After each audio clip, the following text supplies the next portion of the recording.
foliar feeding, or more specifically, foliar applications for maximum plant health. That's what we're going to be talking about today.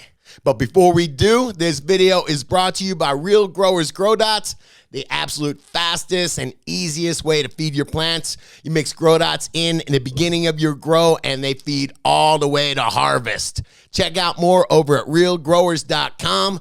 And now let's talk a little foliar. I see you ready?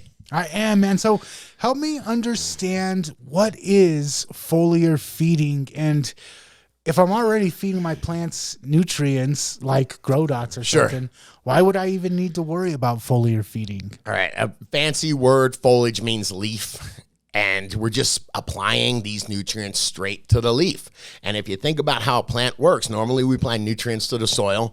They get processed, they get uptaken by the root system, and then through the plant's vascular system, get delivered to the leaf. We're taking, when it comes to, I'll say specifically foliar feeding, we're taking a very diluted nutrient solution and ionic nutrient solution, like something that the plant can immediately absorb. And then we're waiting till the prime time when the stomatas are open, and then we're spraying it, and we're applying that nutrient right to where the plant can absorb it, so it can just suck it in and apply it. Okay, so you were kind of telling me, like, if you had a skin problem, you could take a medicine in pill form. Yep. And that would take a while to actually solve the problem. Sure. Or you could just do a topical dressing and then have it fix the problem right away. Or you could do both. Oh, okay. And that's what we're doing. Sure. Is we're feeding nutrients. You're not going to keep a plant alive by just foliar feeding it. It's that dessert. It's that little bit extra. Okay, so let's talk about some of the stuff that you can actually foliar apply. Is that the proper word? Yeah, apply foliarly. Okay, let's talk about some of the stuff that you can use the foliar method to apply to your plant. All right, the first one is just a nutrient solution. And when I say nutrient solution, a very weak nutrient solution. You don't want to be pouring anything or foliaring with anything close to what you're putting down in the roots. Maybe 10% of that. So it really depends on the product. But the idea, again, is to get those nutrients directly to the plants. So like watered down nutrients. You were talking about some products that were specific, like micronutrient sprays. Yeah, those are all over the place. You're welcome to take your pick of that kind of product, but micronutrients are absorbed. Remember, micronutrients have to be just absorbed in these tiny little amounts. So foliar is a good way to get those in.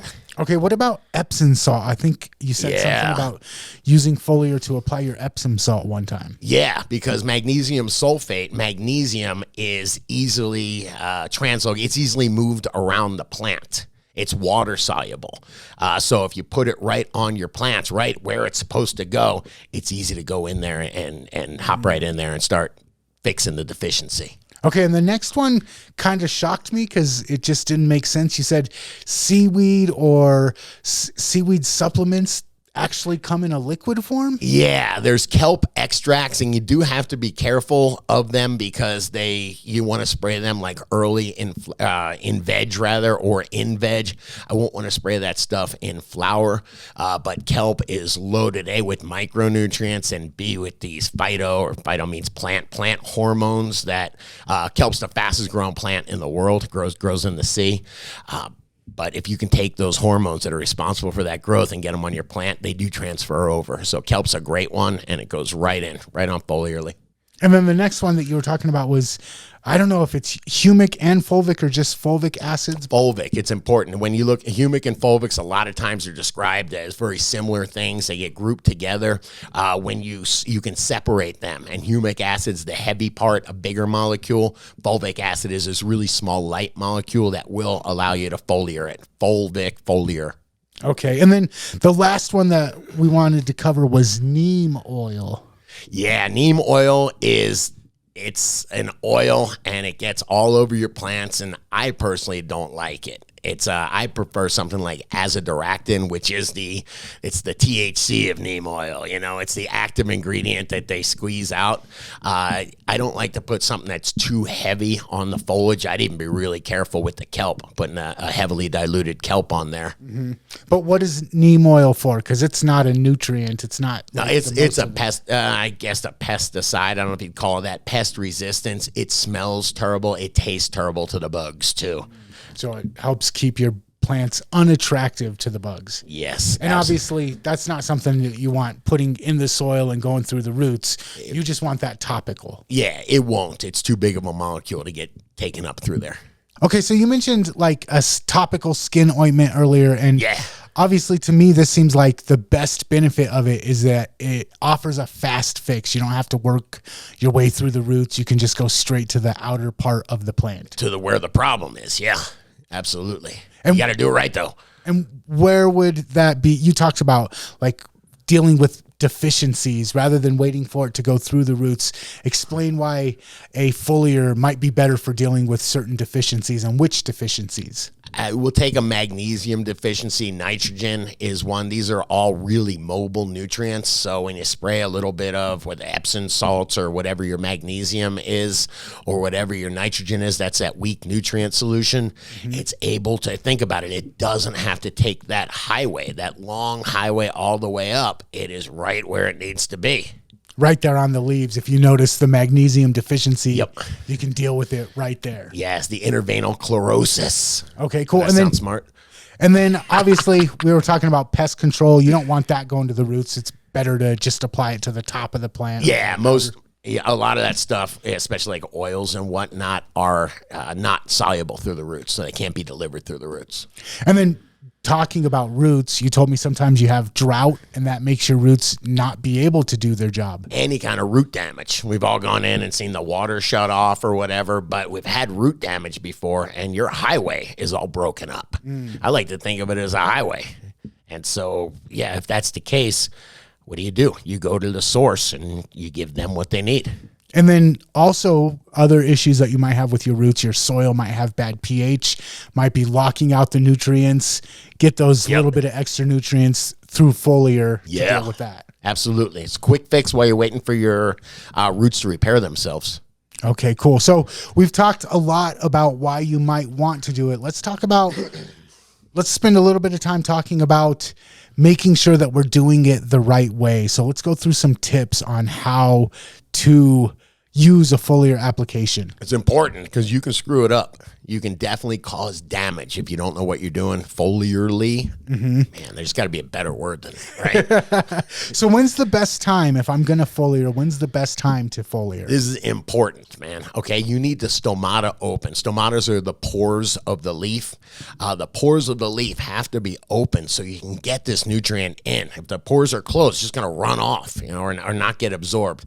And the stomatas are open right when the lights turn on, not before lights turn on, or right when the lights or after the lights are turning off.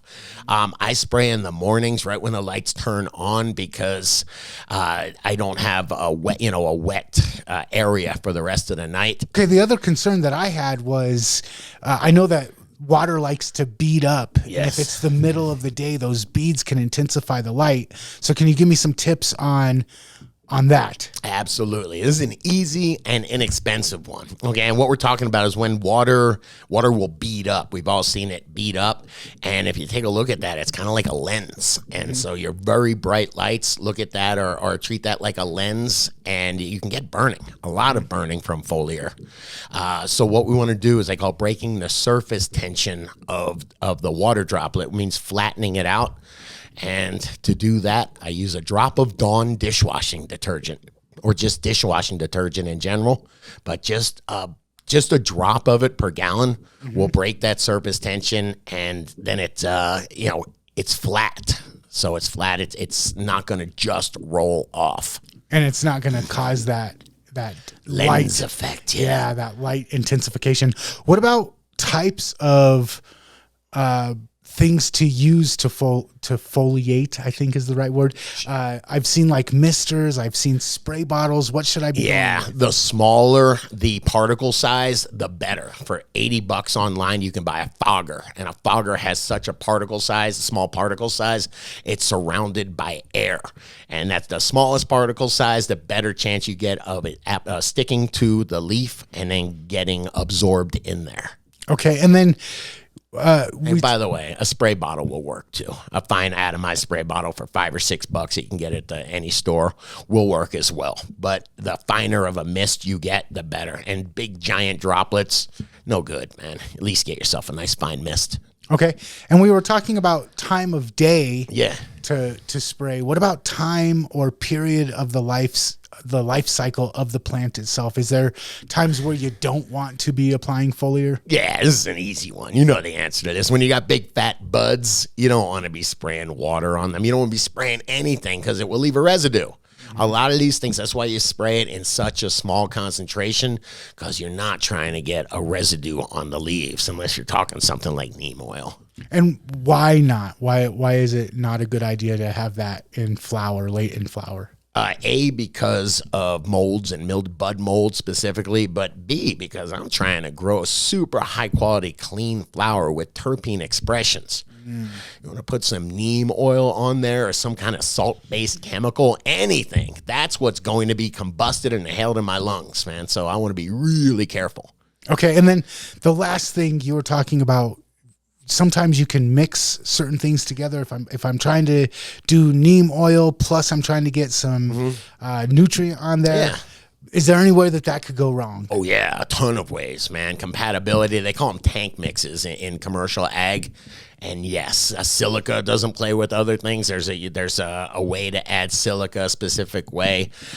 There's just a lot of things, a lot of chemicals that can react with each other. So just be really careful.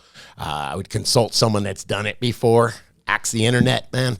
Is there maybe a safe way to test it before I ruin my whole crop? Yeah, absolutely. So go in the day before you're going to foliar, take one section of one plant, a little branch, and spray it.